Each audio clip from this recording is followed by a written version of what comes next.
When I was just 4, my parents chose to give up their parental rights instead of choosing sobriety. Now, 3 decades later, after I've fought hard to build a stable life without them, they've suddenly reappeared out of nowhere, claiming I owe them financial support just because we shared DNA. Can you imagine being 4 years old, signed away by the very people who brought you into this world, only for them to resurface decades later, demanding a fortune? It sounds like a nightmare, right? Well, for me, it became a terrifying reality, one that ripped open old wounds and forced me to fight for everything I'd built, all while uncovering the most heartbreaking betrayal. I don't remember much about those early years, honestly.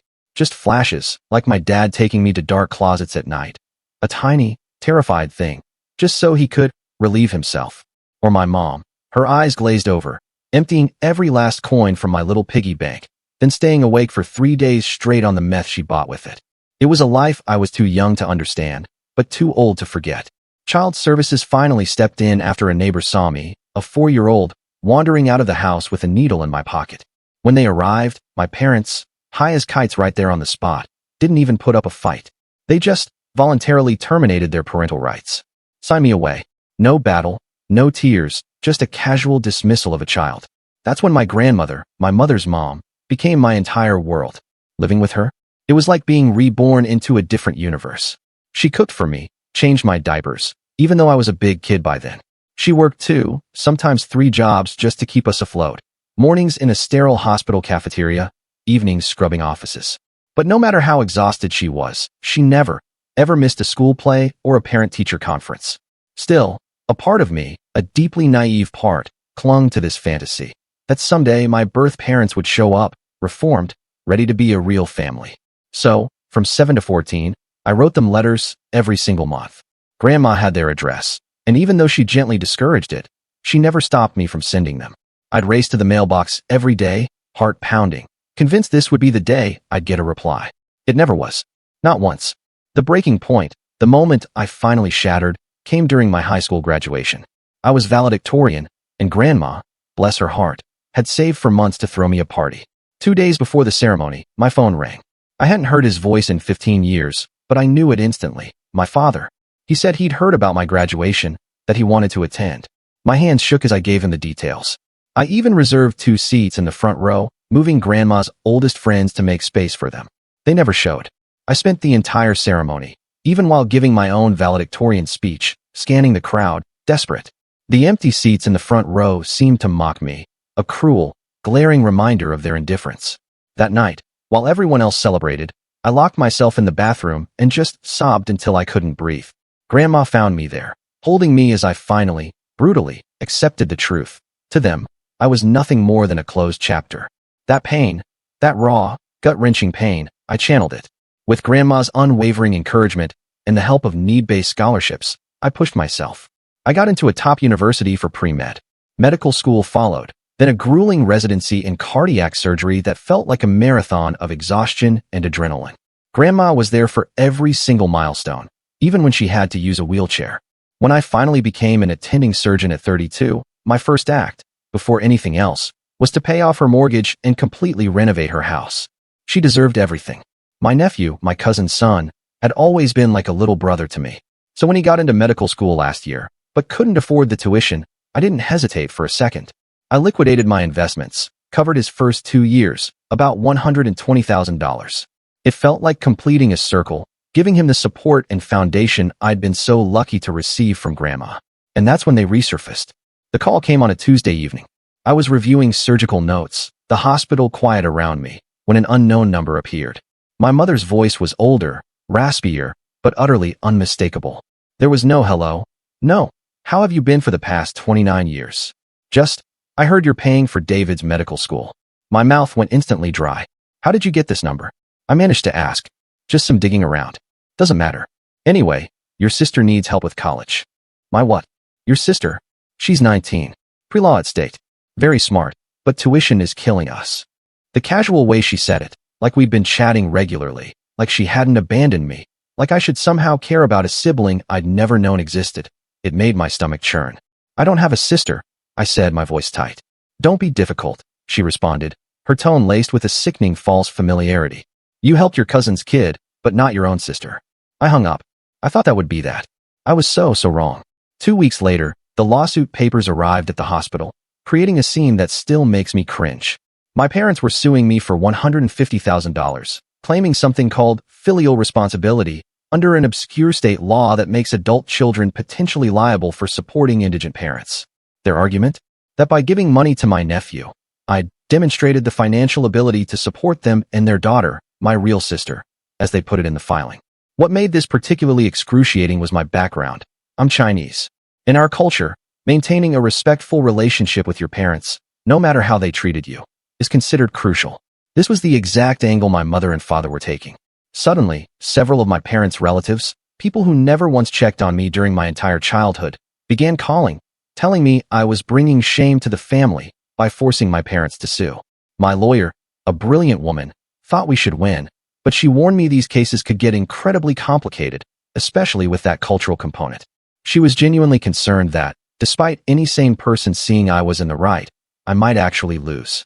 In Chinese culture, filial piety isn't just a nice concept. It's a fundamental obligation that supersedes almost everything else, even abuse. My parents had apparently been telling anyone who would listen that I was a heartless daughter who got rich and forgot where I came from. I hoped to God I'd win. The process server made sure everyone in the cardiac unit saw me being served. My hands trembled as I read the legal jargon during my lunch break. 20 minutes later, my phone buzzed. An email from their lawyer, an amended complaint, now adding defamation claims. They were alleging I'd been spreading malicious lies about their past to damage their reputation in the community. I put down my lukewarm coffee and just stared at the new pages. The defamation claims centered on conversations I'd had with extended family members who'd reached out after hearing about the lawsuit. Apparently, even mentioning the abuse and abandonment constituted deliberate character assassination. The irony wasn't lost on me. They'd terminated their rights years ago, specifically to avoid their substance use being documented. Now they claimed discussing that documented history was defamation. My shift ended at 7, but I stayed late, trying to finish charting, trying to breathe. The parking garage was nearly empty when I finally headed to my car. That's when I saw her. My mother stood near the elevator, positioned perfectly to intercept me. No coincidence. She'd clearly researched my schedule. I just want to see my successful daughter. Her voice carried across the concrete structure as two nurses from pediatrics walked past. They slowed, drawn by the unfolding drama. My mother had dressed carefully, modest clothes, minimal makeup. She looked every inch the concerned, heartbroken parent, not the woman who'd stolen from her 4-year-old for drug money. The accusation burst from me before I could stop it. "You gave me up." The words came out as an angry shriek that echoed off the cold walls. My professional composure, the ironclad mask I wore every day, shattered completely. Security approached, but not toward my mother. Toward me. She remained calm, hands clasped, while I looked like the unstable one. "I'm sorry you feel that way," she said softly, loud enough for the gathering audience. "We've been in recovery for years. We just want to make amends." Her breathing pattern, it triggered something visceral, a deep, sickening recognition. The same rhythm I remembered from those nights in the closet, my father's breath against my neck. My body recognized it before my mind did. Security gently suggested I head home. My mother walked away slowly, stopping to chat, to perform, for the nurses who'd witnessed everything.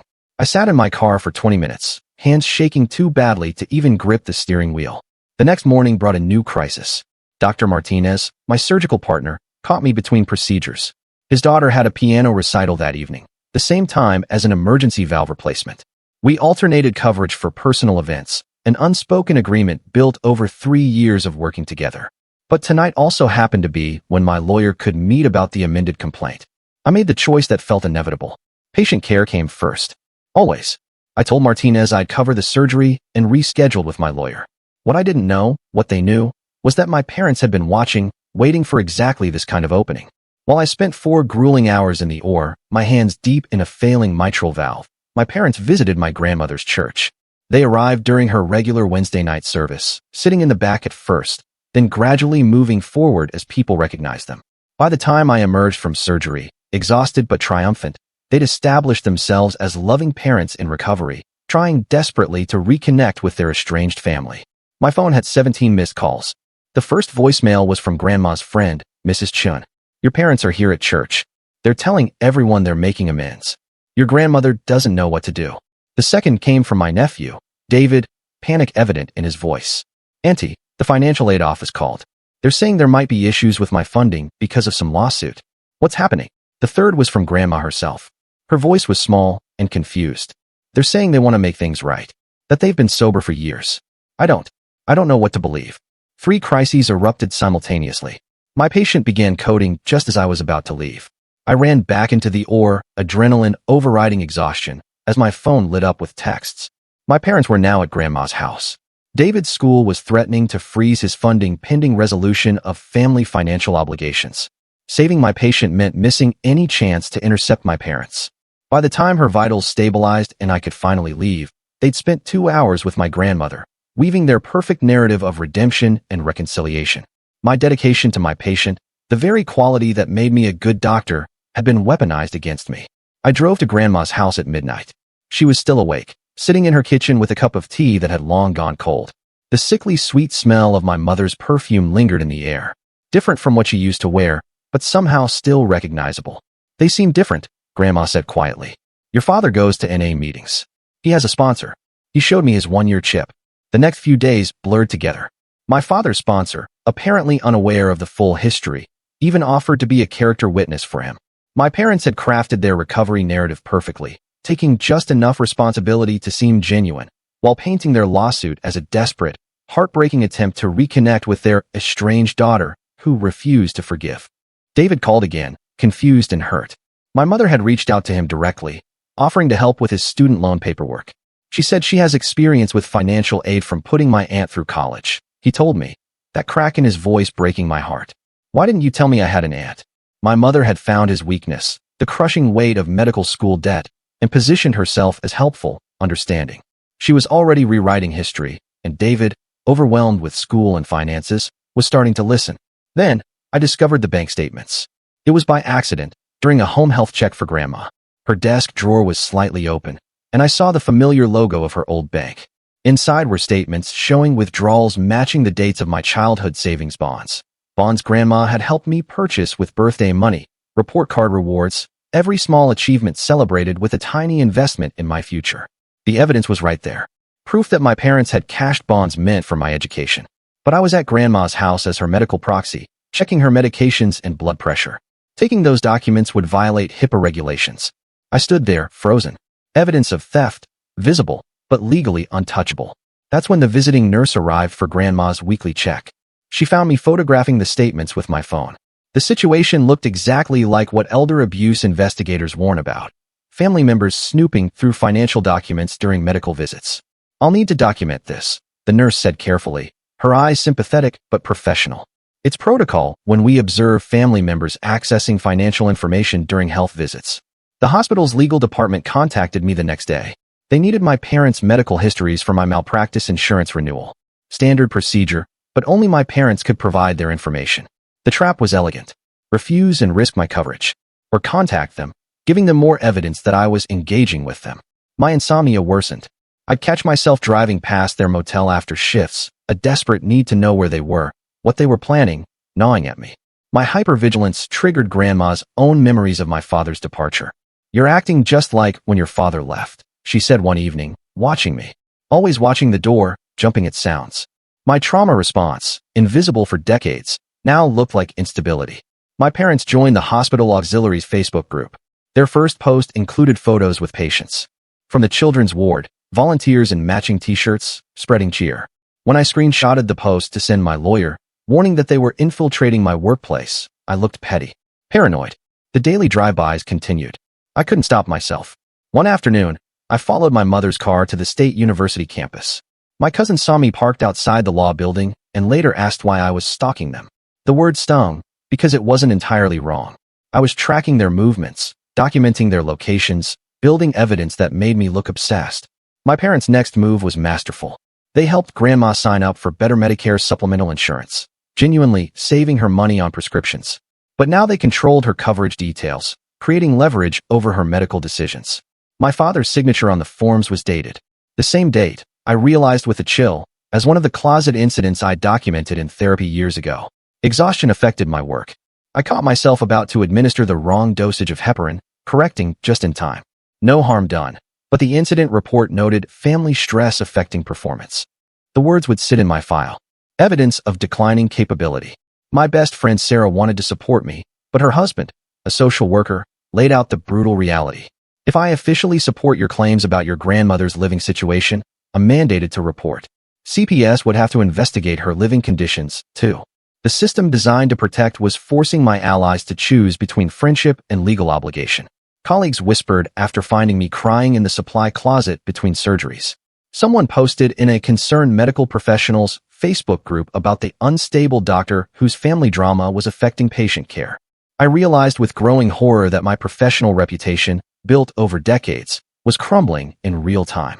My mother's carefully constructed lie about visiting monthly happened to align with Grandma's standing hair appointment. The hairdresser, when questioned, confirmed seeing my mother regularly, not visiting Grandma, just getting her hair done at the same salon. But the testimony, without context, would sound like corroboration. Even my friends were being pulled into their web. My mother offered to connect Sarah's boutique with cheaper suppliers through her recovery network connections. The offer seemed genuine, helpful even. Sarah admitted she was considering it. Small business margins were tight, and the savings would be significant. When I tried proving they'd never visited using hospital security logs, I discovered I'd violated HIPAA by accessing visitor records without proper authorization. Being right made me look criminally negligent. My desperate need for evidence had led me into legal jeopardy. After documenting yet another lie, I stopped at a bar near the hospital. One beer to steady my nerves. A patient's family member photographed me and posted it to that same Facebook group. Doctor with family addiction issues drinking alone at bar. The narrative wrote itself. I was becoming my parents. We stood at the courthouse steps. Neither side able to back down. They couldn't withdraw without admitting their grift. I couldn't concede without endangering Grandma and enabling their manipulation. The battle would either destroy my medical career or expose their abuse. There was no middle ground left. My mother started attending the hospital's public health seminars on addiction recovery. She positioned herself in the front row during each session, sharing her story of redemption with staff and patients alike. The recovery phrases she quoted sounded sickeningly familiar. They were lifted directly from emails I'd sent years ago, begging her to get help. She weaponized my own words about forgiveness and second chances, presenting them as her personal journey of transformation. The confrontation happened in the hospital cafeteria. My parents cornered me during lunch, their voices raised just enough to draw attention. I accused them of harassment. They claimed I threatened them. By the end of the heated exchange, we both believed our versions completely. The security footage would later show aggressive gestures from both sides, making it impossible to determine who was the aggressor. My lawyer's discovery request uncovered something devastating. My old emails to my parents, written between ages 7 and 14, surfaced in their evidence file. Page after page of a desperate child begging for love, promising to be good if they'd just come back. The letters completely undermined my narrative of being an abandoned child who'd moved on. Instead, they painted me as someone who desperately wanted reconciliation until my parents finally reached out. My sister began telling her pre-law professors about her situation. She'd repeat the same story in study groups and casual conversations, how her successful doctor sister refused to help with tuition because of a grudge against their parents. The narrative spread through the university community, each retelling adding another layer of perceived cruelty to my character. Grandma's Ring doorbell, which I'd installed for her safety, became evidence against me. The footage showed my parents arriving with groceries, helping with yard work, checking on her welfare. Without context, they looked like devoted children caring for an elderly parent while I appeared absent. The timestamps showed they visited during my work hours, a detail that made my dedication to my career look like neglect. The family court judge reviewed my abuse allegations with skepticism. Without police reports or medical documentation from my childhood, my claims seemed like convenient excuses to avoid filial responsibility. The voluntary termination papers showed my parents had signed away rights, but not why. The judge saw a daughter trying to punish parents who'd already paid for their mistakes, with decades of separation. I discovered my parents had been attempting to access old joint bank accounts that Grandma had forgotten existed. Accounts from when my mother was a teenager. Using Grandma's saved passwords, I changed the login credentials to prevent access. But my browser history revealed these protective actions, making it look like I was hiding assets or manipulating Grandma's finances for my own benefit. My sister's Instagram account exploded with posts about working 3 jobs to pay for college. She photographed herself at each workplace: coffee shop morning shift, campus library afternoon position, restaurant nights, and weekends. The posts tagged our extended family and included captions about how her doctor sister, who paid $120,000 for a cousin's education, wouldn't help her own sibling. The local Chinese community shared the posts widely, each share adding another voice to the chorus of condemnation. My therapist received a subpoena for my records. The request specifically asked for documentation of any concerning statements about parents made during our sessions. Years of processing trauma would now be twisted into evidence of an unstable woman fixated on revenge. The therapeutic space where I'd worked so hard to heal became another weapon in their arsenal.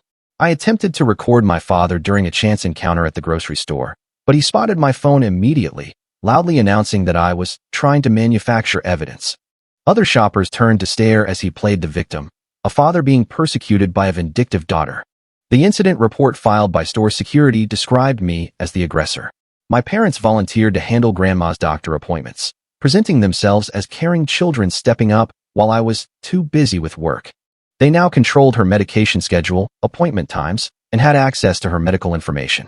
Each appointment gave them more leverage, more opportunities to present their false narrative to healthcare providers who didn't know our history. The Chinese hospital interpreter faced an impossible choice when my parents filed a discrimination complaint. She knew the truth about our family situation, but needed her job to support her own children. When asked to verify translations during a mediation session, she chose her family's security over accuracy, allowing my parents' version of events to stand unchallenged. Small details began to haunt me. My mother wore Grandma's jade bracelet, a family heirloom that had mysteriously been gifted to her. My father used Grandma's reading glasses, claiming his were broken, and she'd insisted he take hers. The faint scent of Grandma's lavender perfume clung to my mother's clothes after each visit. These tiny invasions felt like theft, like a desecration, but were impossible to prove. My parents made an offer through their lawyer. They would drop the lawsuit if I signed an affidavit stating the abandonment had been a misunderstanding and agreed to provide monthly financial support. The letter emphasized how this would bring peace to Grandma's final years, allowing her to see her family reconciled. My refusal was immediately reframed as choosing ego over an elderly woman's happiness. Then, a revelation shook my certainty to its core. Court records showed my parents hadn't been high when they terminated their rights. They'd been in withdrawal. The timeline I'd constructed in my memory, the one I'd clung to for decades, was wrong. They were still addicts who'd chosen substances over me, absolutely. But that specific detail, the one I'd used to define their utter indifference, was inaccurate. This small error made me question everything else I thought I knew. But it was Grandma's deposition that changed everything. Exhausted by the conflict tearing her family apart, she revealed she'd kept a diary for 30 years. The diary documented every single time my parents had asked for money, every visit that ended with cash changing hands. Both legal teams sat stunned as she produced notebook after notebook, her shaky handwriting chronicling decades of financial requests. But the diary revealed something else, something I hadn't known how to process. The money Grandma gave wasn't stolen or coerced. She'd given it freely, desperately hoping each payment would maintain a fragile connection between my mother and me. Every dollar was an investment in a reconciliation that never came. What I'd seen as calculated theft, Grandma had seen as the crushing price of keeping hope alive. My cousin faced an impossible decision. Supporting me meant potentially exposing her own children to my parents' manipulation. She chose to maintain distance, protecting her family, while privately sharing disturbing information. My parents had asked detailed questions about life insurance policies, about who would care for Grandma if something happened to me. The implications chilled us both to the bone. I began adopting my parents' tactics, arranging accidental encounters with my sister at her campus coffee shop. Our first conversation was carefully orchestrated. I asked about her classes, offered study tips, played the helpful older sister, all while noting the bruises on her arms that makeup couldn't quite hide. The way she flinched when her phone rang, the exhaustion that went deeper than working 3 jobs. Hidden in Grandma's filing cabinet, I found old CPS records from after my removal. The documents revealed investigations and supervised visits I didn't remember. My parents had been given chances to regain custody, but had failed to meet basic requirements. The records would be crucial evidence, but I'd found them before my parents realized they existed. The advantage was temporary, but vital. A new player entered the game. My biological maternal aunt, mentioned in the CPS records, contacted me after seeing news of the lawsuit. She claimed Grandma had promised her the house decades ago when she'd helped care for infant me while my parents partied. Now she wanted to ensure her claim was protected, adding a third, destructive party to our already complex battle. The 3-way conflict consumed my attention. While managing the lawsuit, protecting Grandma from my parents, and defending against my aunt's property claim, I missed Grandma's heart medication refill. The pharmacy noted the delay, adding another mark against me in the narrative of a negligent granddaughter too busy fighting to provide proper care. My credit cards maxed out from legal fees while my parents used grandma's social security payments for their motel room. The financial inequality became another weapon. They presented themselves as struggling parents forced to live in poverty while their wealthy daughter hoarded resources. The fact that I'd spent everything defending against their lawsuit was conveniently omitted. The confrontation at Grandma's favorite dim sum restaurant traumatized everyone present. My parents arrived during her weekly lunch with friends, turning a peaceful meal into a battlefield. The elderly waitress, who'd known our family for decades, broke down crying, begging us to stop. The restaurant owner asked us all to leave and not return. Another safe space destroyed. The hospital administration placed me on leave, pending a review of how family drama was affecting patient care. The official letter cited multiple incidents: the medication near miss, emotional outbursts witnessed by staff, and complaints about my erratic behavior. My replacement was a young attending whose mother attended NA meetings with my father. The connection felt deliberate.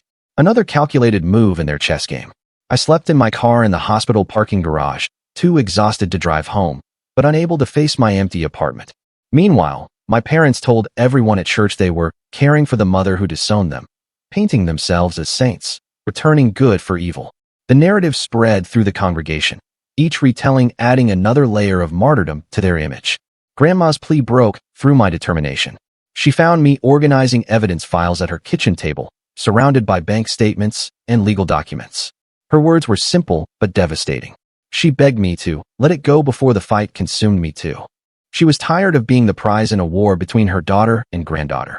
The pain in her voice made me realize how our battle was slowly destroying the very person I claimed to protect.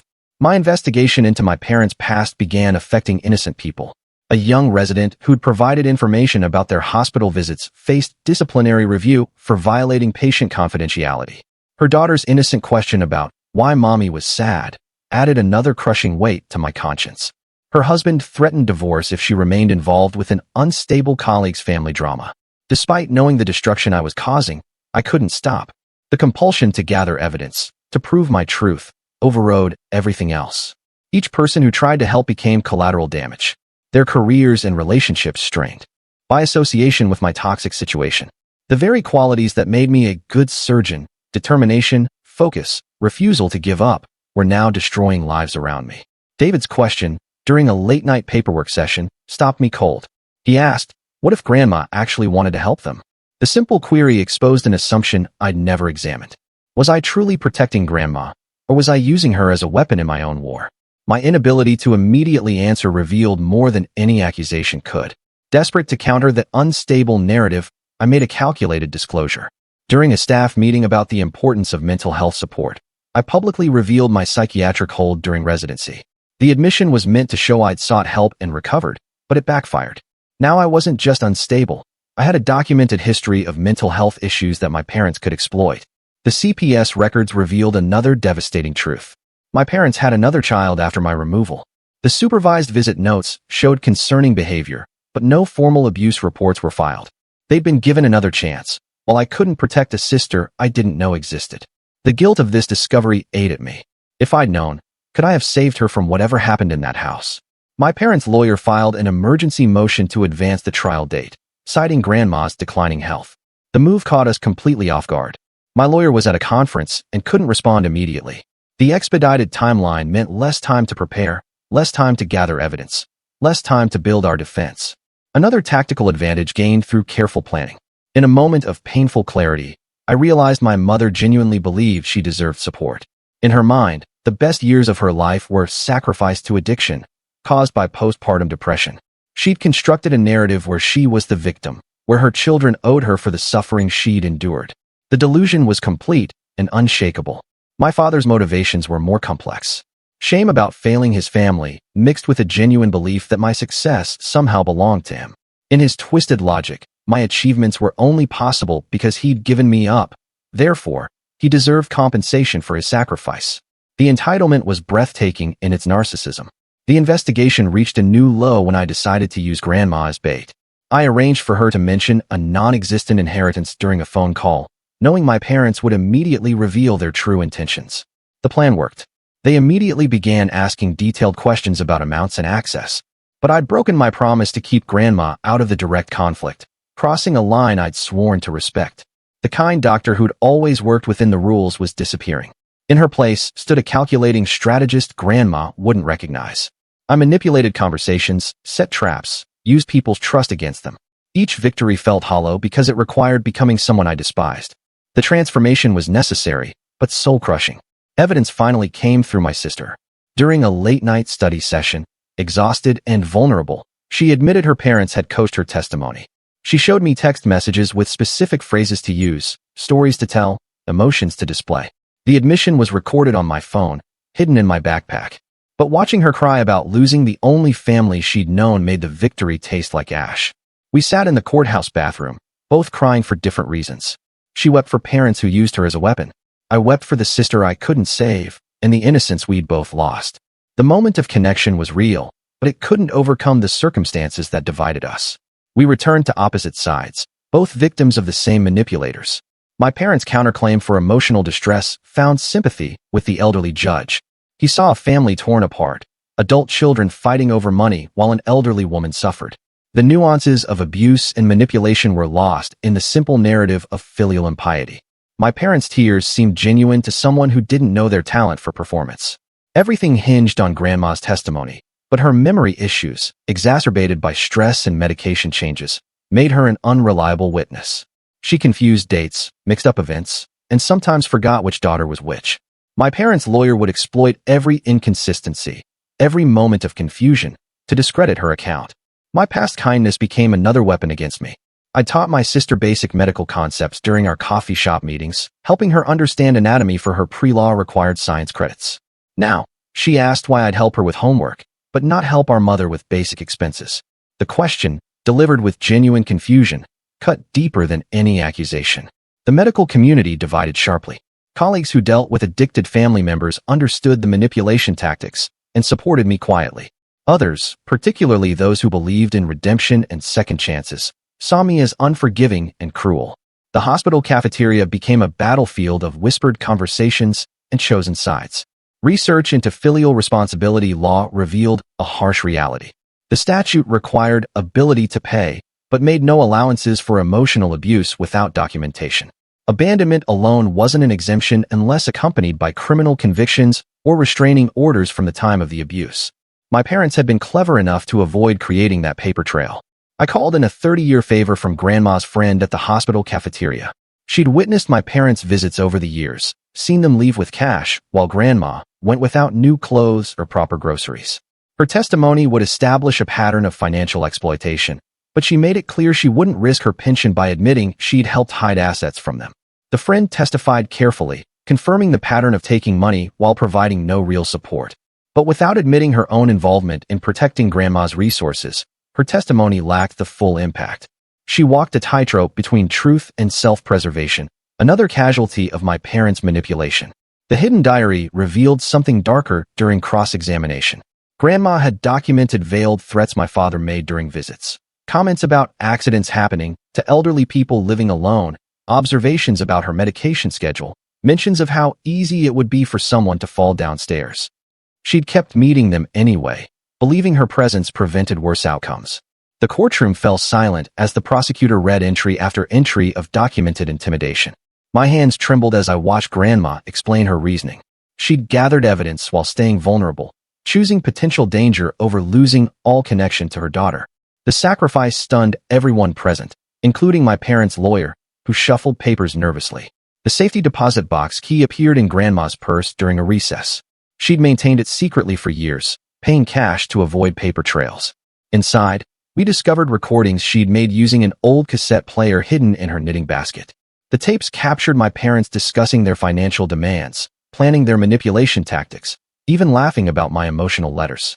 But the evidence came at a cost. Grandma had lived in fear for years, documenting threats while staying accessible to protect me from worse schemes. The recordings revealed she'd known about their substance use, continuing long after they claimed sobriety. Yet, she'd maintained the fiction to preserve my hope. I sat in the courthouse hallway processing this revelation. My grandmother had sacrificed her peace of mind, living under constant threat, because she believed maintaining some connection would protect me. The weight of her choice crushed my chest. The judge ordered a recess while reviewing the recordings. My parents huddled with their lawyer, faces pale as they realized their own words would convict them. My mother's hands shook as she fumbled with her inane coin. The prop that had served her so well, now useless against recorded truth. During the break, I made a decision that surprised even my lawyer. I instructed her to pursue civil protection rather than criminal charges. Grandma wouldn't want her daughter in prison, and I needed to honor that unspoken wish. The choice felt like accepting Grandma's philosophy: protection through boundaries, not destruction. My father's addiction counselor certification became the next revelation.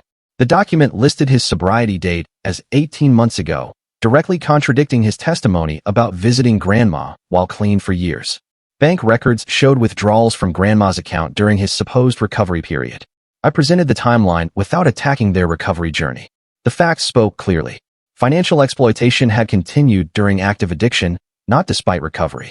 My mother realized too late that I'd avoided the trap of seeming vindictive about their sobriety claims. The forensic accountant's testimony proved devastating. Decades of suspicious withdrawals aligned perfectly with my parents' visits, escalating whenever they faced financial pressure. The pattern was undeniable. Systematic exploitation disguised as family reconciliation. My aunt testified next, initially to support her own property claim, but faced with evidence of my parents' exploitation, she couldn't maintain her lies. She confirmed the pattern of financial manipulation, admitting she'd watched them take money while Grandma went without necessities. Her testimony, given reluctantly to protect her own interests, corroborated everything. The judge ordered comprehensive evaluation of Grandma's current capacity and a full forensic accounting of her finances. My parents' faces crumbled as they realized their lawsuit had triggered exactly the scrutiny they'd tried to avoid. The bank's fraud investigator authenticated the recordings and withdrawal patterns. His clinical analysis stripped away emotional manipulation, presenting facts that couldn't be disputed. The evidence showed not just taking money, but calculated exploitation of an elderly woman's love for her daughter. My mother's breakdown came suddenly. Faced with undeniable proof, she began sobbing about how addiction had stolen her life, how she deserved compensation for her suffering. The courtroom watched as she revealed her genuine belief that her children owed her for the pain of her own choices. The delusion was complete. She truly saw herself as the victim. The judge's questions cut through her performance. He asked specific questions about threatening Grandma, about taking money while claiming recovery. My mother's answers revealed the depth of her entitlement. She believed her suffering justified any harm to others. When offered the chance to pursue elder abuse charges, I chose carefully. Criminal prosecution would destroy any chance of my sister maintaining a relationship with them if she chose. Instead, I requested civil protection orders and financial restitution to Grandma's estate. My sister watched from the gallery as our parents' carefully constructed narrative collapsed. The evidence revealed them not as recovering addicts seeking reconciliation, but as calculating manipulators who'd used recovery language to exploit sympathy. Her tears showed recognition of patterns she'd experienced, but couldn't name. The judge's ruling came down firmly. The filial responsibility claim was denied completely. My parents were ordered to cease all contact with Grandma and repay documented thefts. A restraining order would protect Grandma from further exploitation. They could maintain their recovery journey, but not at their victim's expense. The Chinese community's reaction split dramatically. Some elders maintained that filial piety superseded everything, that I should support parents regardless of abuse. Others, particularly those who'd experienced addiction in their families, understood that cultural values couldn't excuse exploitation. The divide forced uncomfortable conversations about tradition versus protection. My colleagues' responses varied similarly. Some disappeared from my professional life, uncomfortable with the messiness of family trauma made public. Others approached me privately, sharing their own stories of addicted relatives and manipulation. The shared experiences created unexpected bonds. My parents left the courthouse, still proclaiming their victimhood to anyone who'd listen. They'd lost their lawsuit, but maintained their delusion, telling reporters I was heartless for choosing law over love. The narrative would continue in their community, but legal protection now prevented them from acting on it. I returned to work gradually, rebuilding my practice while managing the aftermath. Some referring physicians pulled back, uncomfortable with the notoriety. Others sent more patients, respecting my commitment to both family and boundaries. The practice evolved, smaller, but more aligned with my values. My sister reached out through her academic advisor, not our parents. She wanted to understand our family history without their filter. I arranged for her to access the CPS records and court documents, letting facts speak rather than competing narratives.